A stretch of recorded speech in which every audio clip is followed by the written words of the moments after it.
Tout ce qu'on croit savoir sur les addictions est complètement faux. Ils ont pris un rat et ils l'ont mis dans une cage. Et il y avait 2 bouteilles à pipette. Une contenait de l'eau et l'autre de l'eau mélangée avec de l'héroïne.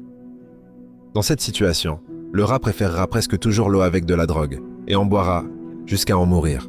Dans les années 70, le professeur Alexander examine cette expérience et il remarque quelque chose. Il réalise que les rats étaient toujours dans une cage vide. Il n'y avait rien d'autre à faire que boire. Et donc il a essayé quelque chose de nouveau. Il a construit une cage qu'il a appelée Rat Park. En gros, c'était un parc d'attractions pour rats. Il y avait du fromage, plein de boules colorées, et il y avait même des petits tunnels. Et le point le plus important, il n'était pas seul. Mais voici ce qui est fascinant. À Rat Park, les rats ne boivent pas de l'eau qui contient de la drogue. On est passé d'un risque d'overdose de presque 100% quand ils sont isolés, à un risque de 0% quand ils ont une vie heureuse avec des interactions.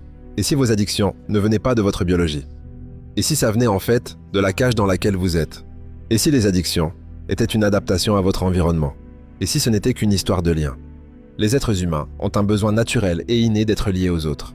Heureux et en bonne santé, nous interagissons les uns avec les autres. Mais quand ce n'est pas possible, que ce soit à cause d'un traumatisme ou d'une forme d'isolement, alors vous finirez inévitablement à vous lier à quelque chose qui arrive à vous soulager.